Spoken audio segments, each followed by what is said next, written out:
How you doing, everybody? It's Wardy here, and we have a lot of breakdown in our latest Big Mets update segment, April 7th, 2025, but I'm recording this the night prior, just after the Mets concluded a series sweep of a victory against the Toronto Blue Jays to kickstart their homestand by a final score of 2-1, and we went live reacting and breaking down everything that transpired in that series victory and the series as a whole in our live show, so make sure to check it out in case you guys haven't already, and thank you so much in advance for doing exactly that, because we're going to further expand a bit on not just the Blue Jays series, but more so on the Mets' success so far this year on this 6-3 start, paired with their brilliance on the pitching end, as the Mets currently rank first in all Major League Baseball and team ERA. But how good have they looked on the rotation front? How good have they looked on the bullpen front? And you guys know I've been beating that drum plenty if you've been following the platform over the past week especially. But we're also going to get into the downside, which has been more so on the offensive end, headlined by someone in Baty in particular. Why has Baty struggled so much yet again to begin the regular season? Will he be able to remedy this before McLean returns from injury? And what is also going on with the Mets in the farm? Because not only are we going to do a complete farm report on getting into all the games that have transpired over the past couple days, but key pitching performances from guys like Allan, McLean, and Sproat, just to name a few, is what we're going to further deep dive on. And to wrap up this discussion, we're going to preview this key matchup beginning later on this evening against the Miami Marlins for each and every one of you. So thank you guys kindly for smashing like and subscribe on as you first chime in, letting me know all your initial reactions in the comments down below. And before we get the party started with this one, everybody, I want to shout out our friends at Playback TV, as I am going to be live there in the Playback app later on this evening for our second watch party of the season. And in case you guys don't know, Playback.tv is the most revolutionary sports app in the game today. And what's so awesome about it is that all you have to do is sign up by clicking the link down below in the description made available for you guys at Playback.tv/WardyNYM. Join our room. It's very easy. You sign up for free, and all you have to do is link your MLB TV account by simply heading over to your avatar that you should have in the top right corner here that you would actually see on the screen just above the chat here. You'll have your logo. Click on that and then go over to MLB TV, sign in and log in, and you'll be able to actually watch the Mets game live in real time with me tonight as the Mets kickstart their 3-game stint against the Miami Marlins for the second time this season. We went live in Playback when Senga matched up against Sandy Alcantara. Sadly, the Mets lost that game, but we had a lot of fun. Had over 140 plus members join us, as you guys can see. And all you have to do again is sign into MLB.tv with your usual subscription, and you can watch a game live in real time with me as we live react together. You can dictate the audio levels if you want to hear more Gary, Keith, and Ron than myself, or if you want to drown out GKR for whatever reason and listen to just me, that's fine too. We're also going to flip channels throughout commercial breaks and stuff like that, especially if the Mets aren't playing well. We can hop to different games, and the best part is that this will be simulcasted live on YouTube as well. So in case you guys don't have an MLB TV subscription, but you want to hang out with Wardy throughout the entirety of the game here for Game 1 against the Marlins, we're going to be live on YouTube as well with an automated scoreboard for you guys to see and follow along with in the live show in the chat. I'll get as many comments as I can between YouTube and Playback throughout the entire course of the thing, but we're going to have a lot of fun, and we're doing these each week throughout the course of the entire season with our awesome friends at Playback.tv. So once more, check them out by clicking that link down below. Sign up. Free to do it. Just use the MLB TV app then, the sign in rather, if you are already connected. And if not, then just chime in live on YouTube where we're going to be simulcasting this thing. But all right, guys, let's get into this discussion, and let's break down from the top here what is going on with the Mets and what has been nothing short of an amazing start to the season, everybody. I'm amped up for the Mets and how well that they have performed so far this year when they haven't even remotely gotten close to clicking on the offensive end. And to expand further as to what hasn't been working for the Mets offensively, just take a look at some of the following numbers here that I'm going to relate to each and every one of you where they have had their fair share of struggles so far this season, batting wise. And this is where the Mets currently stand throughout their first 3 series of the year.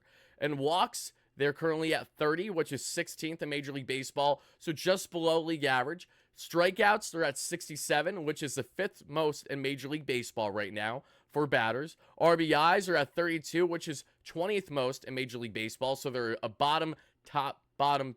they are a bottom 10 team in that regard. On base percentage, they're at a 282 percentage, which is the 6th worst in Major League Baseball. And their team collected batting average isn't even the Mendoza line. It's 197, which is the 4th worst in the game today. So you mean to tell me that Juan Soto hasn't at all kicked into gear Francisco Lindor did have 3 consecutive hits in the leadoff spot to kickstart the homestand, which I love, but outside that, he hasn't done too much. When you look at the 6 straight hitters for the Mets, they're batting collectively right around $150, so they've had their fair share of struggles. Pretty much for guys outside of Pete Alonso and Jesse Winker that we saw in Game 2, single-handedly carrying the team on his back, the Mets haven't had too many offensive standouts outside of a guy in Luis Torrens, who's still working his way back, dealing with the right arm contusion that we saw him sustain a couple games ago. Came in later in the game that we saw in the Mets victory against the Blue Jays in Game 2, but that wasn't with him starting the game. He came in later in the game defensively, had a pinch hit single, and then we saw Hayden Singer go back to catching in the series finale, in which the Mets won 2-1 comfortably again against those Blue Jays. So offensively, there leaves a bit to be desired there, and we know that the Mets have more work to do, especially in the case of Brett Baty in particular, who tore the cover off the baseball all spring long, and yet we have another situation where Brett Baty, where it completely feels like he has no clue what he's doing right now. And to expand further on this, I want to give a further shout out to my guy James Shiano, a great friend of mine and friend of the platform and a fellow Mets talking head, and he has his own YouTube channel for our MLB fantasy buffs out there that want to check out MLB fantasy related content. James Shiano has you covered. But James had the following to say when evaluating Brett Baty through the 21 plate appearances so far this season. He's fallen behind 0-2 in 9 of those 21 plate appearances. He has not been ahead 2-0, 3-0, or 3-1 once. Just a ridiculously terrible approach, which he's 100% right on. And to make matters even worse, he's actually been behind 0-2 in 11 plate appearances. So yes, for over half of the plate appearances that Brett Baty has had so far this season, he has begun 0-2. He has been nothing short of pretty much an automatic out, with the exception of the hit that he had for the Mets in their Game 2 victory against the Toronto Blue Jays that we saw to kickstart this homestand. Baty, who again was tearing the cover off the ball left, right, and center all spring long, off to a greater start than what we saw in spring training a year ago for him. He was that much more impressive, and even then, Brett Baty still looks like he's completely lost at the plate. He does not at all have the proper approach, and we're not only seeing it with the eye test, but we're seeing the numbers to further back it that we're not going crazy. Baty has almost put himself in an island in a class of his own in this offense already, which is kind of crazy to say given the early struggles of guys like Mark Vientos, Jose Siri we know can be very hit or miss. There are plenty of guys in the Mets lineup that really haven't at all blossomed to their potential or close to so far this year, but Baty isn't even at all performing to an MLB caliber batter. And that is a problem for Brett when you have Luis Angel Acuna, who's again carrying the weight for the most part when he's been out there. Defensively, he's been fine. Offensively, he's been a dynamo when asked upon, in the sense of especially his pinch running ability or to get on with a walk or a single, and then bam, Acuna is making a difference on the base pass, something that Baty really can't compete too much. So when you add in those factors and add in that Jeff McNeil's already taking grounders, he's ramping himself back from injury, it won't be long before Jeff ultimately returns to this Mets team. Unless Baty can get on a groove or this next week plus a baseball, everything is currently lining up for him to not be on this roster within the next couple weeks, and he'll be sent back down to AAA. And again, this is very unfortunate for Baty, in which I've been a heavy advocate of his. I've been loving what I've seen from him in his limited sample sizes, but he looks so lost right now. There is not a sliver, an ounce of confidence that you at least see externally shown. Not to say that he doesn't have it internally going on. I certainly hope that is the case for him, but we're not seeing that right now. And it's so lopsided that, again, it's still sticking out like a sore thumb, even while the Mets have been fairly underwhelming, to say the least, offensively across the board to begin the 2025 season. So my simple question to each and every one of you Mets fans is, what do you think is next for Brett Baty? Do you think he's going to be able to get out of this rut over the next week or two? Or do you think that we're going to see a continuation of his offensive struggles up until McNeil's called up and then he gets the automatic send down? Let me see in the comments down below, and thank you so much for doing exactly that, because offensively the Mets haven't had too much to be happy about, but pitching-wise they have had endless reasons to be happy. And let's start, guys, with what has stood out plenty here on the pitching end, and it begins with the bullpen. But as you see down below, a 1.91 team ERA collectively is the first in Major League Baseball, and now the Mets bullpen is at 1.29 team ERA for their bullpen,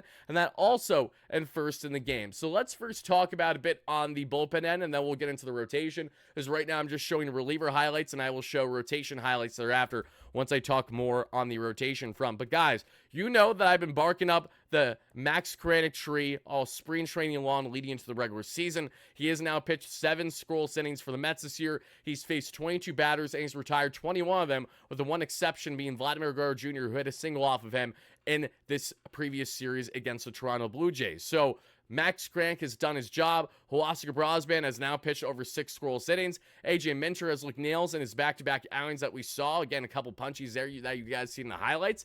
Edwin Diaz is doing his part as well. He might be hitting some batters while he's striking everyone else out in the process. So thankfully, Edwin has not been much of a liability. And funny enough, you guys seen the highlights right now, someone like Jose Butto, he has actually been one of the Mets' biggest liabilities so far this year with him and Danny Young. They have been the only guys that have pretty much looked vulnerable at all so far on the reliever front, because outside of them, no one else has pretty much given up more than a total of 1 earned run. And collectively, when we evaluate these Mets relievers, they have pitched 34.1 innings at minimum so far this year, and they have allowed a total of 5 earned runs this season. 5 earned runs in the 34.1 innings. That is not only beyond impressive, it goes in hand with why you see a 1.29 bullpen ERA for this team so far this year. But between guys like AJ Minter, Max Kranick, Huascar Brosban, to lesser degrees of the Danny Youngs and the Jose Buttos, to the higher degrees to certain extents of the Ryan Staneks, the Edwin Diaz's obviously, and the list goes on from there. The Reed Garrett's, who's been eating some bulldog innings for the Mets, been getting some key strikeouts,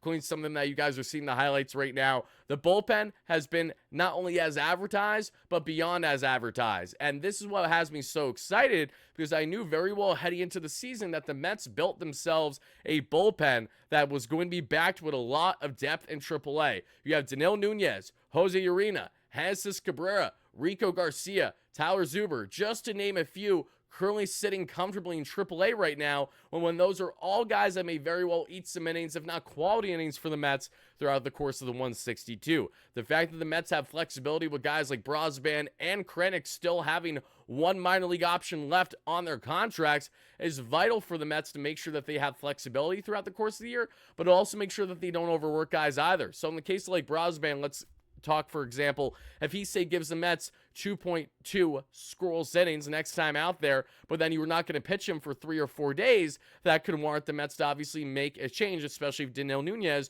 who is able to return as soon as April 11th, will obviously be looking to get the call. Paul Blackburn coming back from injury, same applies. He's going to look to be a swingman in this Mets bullpen, so you have to wonder who the Mets may defer to. Where does Jose Butto stand, as it looks like him and Danny Young are the most susceptible to being parted with as the immediate corresponding moves, with the other exception of Kranick, and obviously that also being in Brosban, guys that have minor league options. But the bullpen, it's been nails, and I cannot get over just how good it has been so far this season. But the bullpen hasn't been the only standout that we have seen, everybody. Another standout has been just collectively when we look at the Mets and their pitching, because pitching total-wise, and this is talking about both the bullpen and the rotation right now, not only do they have the 1.91 ERA for the best in baseball, strikeouts, they've struck out 84, which is 9th in Major League Baseball. We also see that in hits allowed, 58, 5th least in Major League Baseball. Home runs allowed, 4 that we see least in Major League Baseball.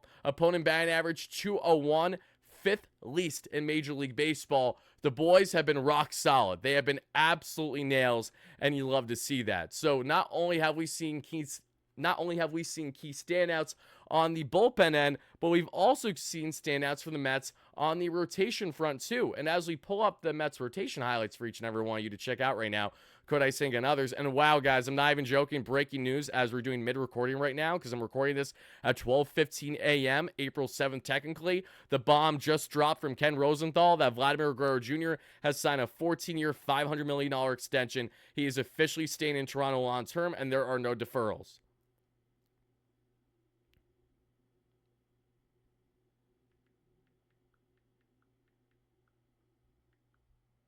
Wow. Sorry, guys. I just need a minute to tweet about that because I was really taken back. Yeah, the Vladdy deal is official, everybody. no Vladimir Guerrero Jr. available next offseason. So let's hope that Pete continues to have what has been a stellar start to the year and that he very well could be our long-term option there at first base. Not at all going to complain if that's the case with Pete, but we got to see him continue what has been an absolutely stellar start here to 2025. But let's get back to the pitching here for a second, everybody, because pitching-wise for the rotation, again, we've had the standouts. You guys just heard everything that I explained, and even though that guys like Canning and Holmes and Senga haven't went deep into games yet so far this season, it hasn't changed the fact that when they have been out there, they've been pretty solid. And David Pearson, outside of having an upset stomach, which kind of derailed towards the end of his outing, he's been solid for the most part this year. He just needs to continue to work on his walk rate, which we know is that thing with David Pearson, as is the case, it feels like every rotation piece for the Mets to begin the year. But between Senga, Holmes, Canning, McGill, and Peterson, the Mets have had rock solid performance from that 1 through 5, and you have to hope it continues, especially still with Frankie Montas and Sean Manaea not able to return this Mets team until at absolute earliest it's going to look like at the end of May, if not early June. So I would love to hear from you guys. Out of the 5 Mets starters that are healthy right now, which one do you expect to look the best over the next month of baseball, and which one do you expect to look the worst? Not that you wish it, but just if you had a nitpick, which one do you think is going to have the most struggles over the next month?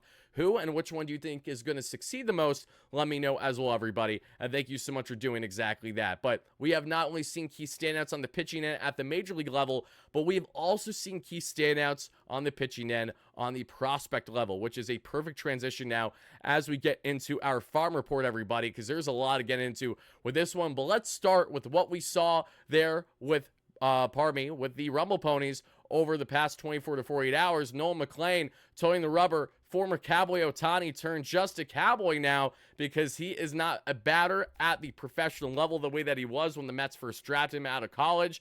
A teammate of Carson Benjes, who the Mets drafted in the first round this past year too, which is very exciting to see. And they're both blossoming at a great rate there in the minor leagues. One's a hitter and one is solely a pitcher. Nolan McLean came to play, baby. Just look at those sweepers.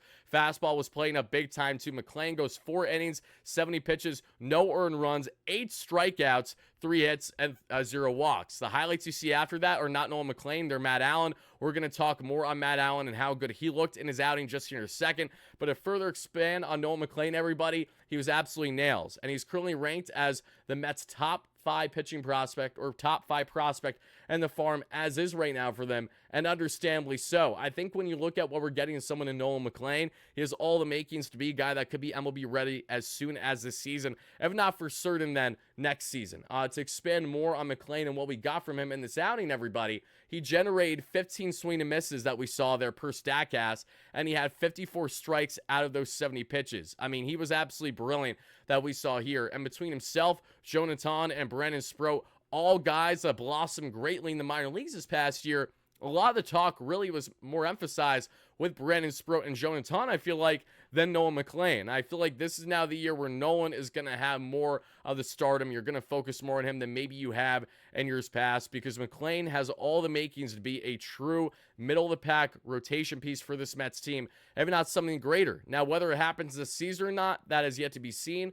We'll have to wait and see on that front. But for right now, you really can't complain on what you're getting from Nolan McLean. A fantastic start for him to begin the 2025 campaign there with the Rumble Ponies. But now let's go from talking about Nolan McLean, everybody, to getting into some other key standouts on the pitching end. Let's talk about our guy, Mr. Matt Allan, because Matt Allan, what a story. We have talked about this in spring training, and we're going to reiterate it now. But what Matt Allan has managed to do, everybody, has been beyond impressive. This was a man that was drafted as a top pick by the Mets back in 2019. He got a lot of millions, way above his usual slot bonus for someone like him. And the reason why he got such a big payday is because of the excitement and the expectation that he would be able to impact this Mets team not long after being there in high school. But what ended up happening was, whether we like it or not, Allan dealt with a plethora of injuries, because it's one thing to just have a fair share of injuries where it's like, okay, you know what, you have Tommy John surgery, that's how you start to ramp up. The problem for Allan is that he had Tommy John surgery, and then as he was ramping up, he had a nerval issue, which set him back an additional year and a half. So Allan hasn't pitched in professional baseball at all pretty much up until now this season. And Matt Allan, who began the year in Port St. Lucie, and he's going to work his way up, only 23 years of age, mind you, still younger than guys like Brennan Sproat. Just for some context, Allan went 2.2 scoreless innings on 44 pitches, 5 strikeouts, 2 hits, 1 walk. He looked absolutely fantastic. And mind you, this was his first professional game since 2019. So to get that quality of an outing for Matt Allan, even for his first one, and I don't care that's Port St. Lucie, this is a big deal for that to happen. And mind you, the four-seam fastball was electric. It was consistently sitting right around 97. We saw Allan touch 99, 100 on the gun in a bullpen not too long ago towards the end of spring training as well. And the cutter was sitting 90 to 91. So a lot of things to be encouraged by from what we saw from Matt Allan. And I realize that Allan is one of these guys where he may not skyrocket through the farm this year, but the most important thing for someone like him is to just be and stay healthy. That is what we need from Matt Allan. We need a healthy turnout from him, because if we get a healthy turnout from Matt Allan, then this could be a guy that could impact us within the next couple of years for all we know, as either a Swiss Army knife option there in the bullpen, or if the Mets are really able to stretch him to get back to being the starter that he was coveted and drafted by the Mets to originally be. As you guys are seeing in the highlights right there, again, the fastball is lively and it's playing up big time, and it's just so good to see him finally out there on the mound. This has been such an elongated thing to happen, but Matt Allan is finally here, everybody. And the final player that we have to get into on the specific farm report for pitchers in particular has to be Mr. Brandon Sproat, because Brandon Sproat's last outing in AAA was not good. Like, not good at all. And I'm going to keep it a buck with you guys. The velo was down. There was a lot of things to be discouraged by with his previous outing. And Sproat we don't have highlights of because I really wasn't able to find clips from his latest outing, so I apologize. We're going to let the McLean and Allan one still run here.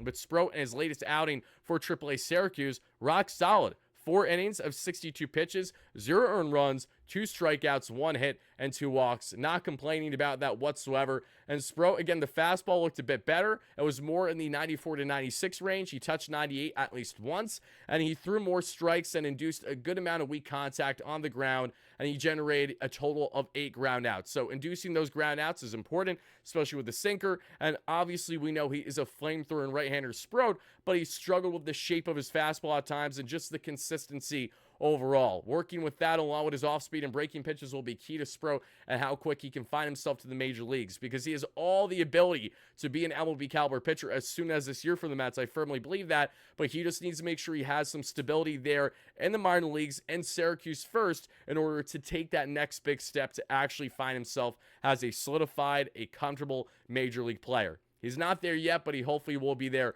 soon enough, and I wouldn't be shocked if we see that happen even at the first half of the season before we get, say, to the trade deadline or anything like that. But we have more to actually expand here, everybody, on the topic of the farm in particular, so let's go ahead and do exactly that, because as we expand more on the farm, everybody, I'm going to relay a lot of breakdowns over the past 48 hours for the Mets from Port St. Lucie all the way up in AAA Syracuse. And we're actually going to start in Port St. Lucie this time, and we're going to begin here with Matt Allan. As we said, the 2.2 scoreless innings there.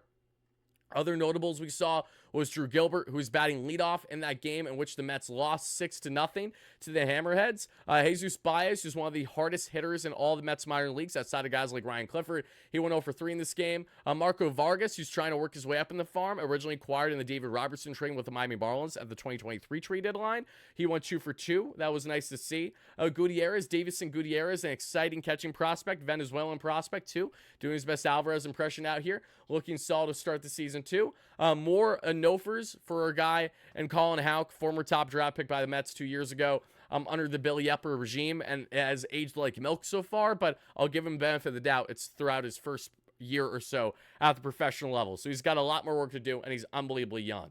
So the St. Lucie Mets lost there in that game, and then their next game, their most recent one, they actually won 6-5 against the Hammerheads, and offensively, Houck had himself a much better game. Happy to report this. 2 for 5 with 2 runs scored. Ewing 1 for 2 with a pair of RBIs. We saw Willett with a pair of RBIs. Trey Snyder at second base with a pair of RBIs as well. He had himself a home run, his first of the year there. And pitching-wise, the Mets had themselves a bullpen game there, so nothing to really break down, which then leads us to the next matchup, which is the Brooklyn Cyclones absolutely taking care of business against the Blue Rocks, winning 15-0. Boston Barrow, a guy that you guys should definitely pay attention to in the minor leagues this year. He's going to skyrocket. Shortstop prospect for the Mets, who usually can hit for high contact, but now gain acclimated on a new level here in Brooklyn, which is high A. And he was great that we saw last year, Barrow. And he's going to continue that heading into this season. Already a 2-for-5 game with a run scored and an RBI. Jacob Reimer there at DH went 3-for-5 with 5 RBIs. Had himself a day, to say the least. Serrano the third went 2-for-3 with 2 runs scored and an RBI and 3 walks in center field. Suero 2-for-5 with 2 runs scored. Hernandez 2-for-5 with a pair of RBIs. Roselli 1-for-4 with a pair of RBIs. Mosquera there at third base 2-for-4 with 3 runs scored and an RBI. And pitching wise, we see again more of a bullpen game, so not really much to expand on there. And then we see here for the Brooklyn Cyclones and their other matchup, they lost 4-0 in this one. And Barrow went 0-for-4. Serrano had a 2-for-3 game with 2 runs scored and an RBI. Suero at catcher went 2-for-4 with 3 RBIs, so he's been off to a great start this year. And pitching wise, Thornton for Brooklyn Cyclones went 5 shutty, 2 hits, no earned runs, 1 walk, 8 strikeouts. So he was brilliant. That's an arm to keep an eye on so far, because Thornton is a man that I'm not too familiar with, but that's what I love about these farm reports that we're doing, because it makes us more familiar with the guys on the farm that we otherwise maybe wouldn't pay as much attention to throughout the course of the year when we're always so locked in on the Mets as is. Then as we get to the Rummel Ponies there in Double-A, they lost 1-0 to the Fisher Cats, and we saw nothing happen on the offensive end for the most part outside of Wyatt Young batting ninth, in which I like Young. He has to either be batting leadoff or batting ninth, because he has good speed and he's a really good plate setter, and we saw that last year as he took the leadoff spot initially away from Alex Ramirez in leadoff. The only reason why he's not there now is because the Mets are toying with Jay Williams there at short and Nick Morabito right behind him. And Morabito was the plate setter last year for the Brooklyn Cyclones, just for context. He was great. He was Mets minor leaguer hitter of the year last year, if I'm not mistaken. But Wyatt Young went 2-for-3 in this one. Noah McLean was brilliant that we saw. He went 4 shutty. De La Cruz, a reliever, went 3 innings of no earned run ball. Orellana went 1 shutty as well, who I know my man Isaac Groffman is a pitching contributor on the platform here. He loves him and thinks he's going to skyrocket in the farm this year. The other game, there was no other game because it actually got postponed in a rain out, so that was only 1 game to break down there for Double-A, which then leads us to the Syracuse Mets. And for the Syracuse Mets, they lose their 1 game against the Rail Riders 8-4. And in this matchup, we saw Brandon Waddell look really good actually, or Waddle, however you pronounce the last name. 4.2 shutty on 3 hits, 1 walk, and 5 strikeouts. So that's very good to see. Happy about that. Moreno gave up 1 run. Nunez, we saw in this one, gave up a pair of runs as well. I want to make sure that this was, in fact, one of the recent games, and it was. So, okay, bearing that in mind, Nunez will be back with the Mets, though, as soon as April 11th, and we'll see how much longer after the fact they don't call him up right away. I'd be very surprised they don't give him a call basically as soon as possible. And in their other game to the Rail Riders, they actually won 7-4.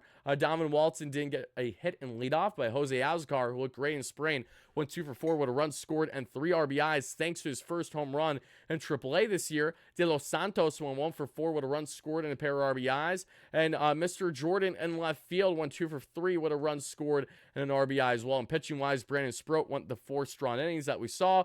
Herget gave up a pair of runs in 1 inning. Anthony Gose went 1 inning shutty. Tyler Zuber went 1 inning shutty. And Chris Davinsky in 2 innings allowed 1 earned run and 2 hits with a pair of strikeouts. So that is the latest on the farm report, everybody. And like we typically do, I will continue to keep you guys updated in our Big Mets Updates videos that we drop usually the morning after the game prior, the night prior for the Mets, especially because we do our post-game segments. So I like to kind of separate them this way. You guys seem to enjoy it this way. So I will continue to break it down exactly in this fashion. But before we get out of here, everybody, let's get into, last but not least, what is happening with the Mets and what we're getting in their key matchup against the Miami Marlins, because Miami was originally supposed to have Sandy Alcantara, or Alcantara, however you pronounce his last name, hopefully future New York Met by the trade deadline. Make it happen, Peter Bendix, please. We thought we were going to get Kodai Senga versus Sandy again for the second time in a week span, but Sandy is on the paternity list, and after their previous game just got rained out against the Braves, he for certain is not going to be getting the start against the Mets here. So Kodai Senga is going to be, hold on one second, Kodai Senga is in fact going to be getting the start here, and Senga, outside of throwing some meatballs that we saw against the Miami Marlins, he looked good. He looked really good for the most part. So he got the Ghost ghost fork working. He had himself 7, 8+ punchies, which I love to see, and 6 or 7 of them were with the ghost fork. The vast majority of them were with the ghost fork, which I loved most about it more than anything else. But I'm really, really happy with what we got from Singo so far this year. He just needs to eliminate these meatballs right down the pipe, middle, to start ball games. I don't know what his infatuation with that is, but hopefully, as long as he can get in the groove like he did previously against Miami, good things are destined to happen. That is our game 1 matchup, so we have yet to find out who we're going to be facing pitching wise, so we will soon find out, and we'll break that down further once we get our watch party going. That'll officially begin 6:45 p.m. Eastern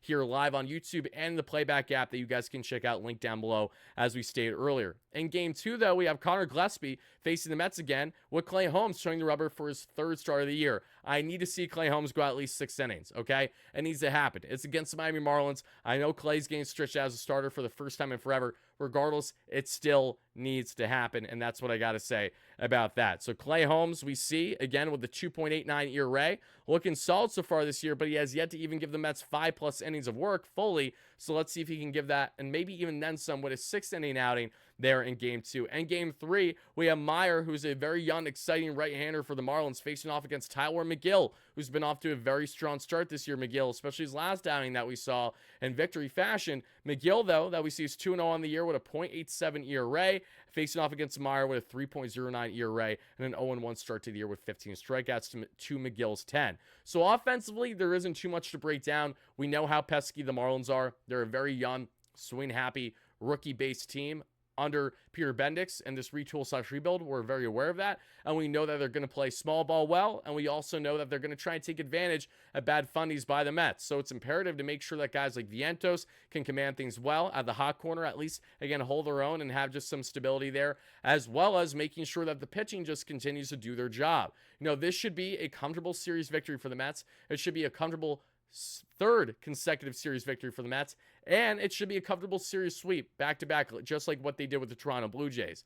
It's kind of funny, too, how you see Vladdy, who, again, didn't have a horrendous series, but didn't do anything crazy either, now inks that extension as soon as that was done. I'm still wrapping my head around it on how that's going to be impacting things for a guy like Alonso looking for his big payday, but we're going to expand more on that in future content on the platform, so be on the lookout for it. But guys, I don't really think there's else to really preview on the Mets-Marlins matchup. We know the Mets just need to play their game, and they should come out with at least 2 out of 3 wins out of that 3-game set, if not hopefully 3 wins and a series sweep. Anything less, any series loss to the Miami Marlins this year will be nothing short of an absolute joke. It can't happen. It's Miami, and we're the Mets, and we have lofty expectations. Got to meet those expectations even in the first couple weeks of April, because these games matter just as much as they will as we get deep into September. So Mets fans, thank you guys again for watching. I hope you enjoyed our latest Big Mets update segment. Let me know your key takeaways in the comments down below on everything that we broke down in tonight's video. And again, thank you kindly for watching. I'll see you all in our watch party through the playback.tv/WardyNYM, link down below,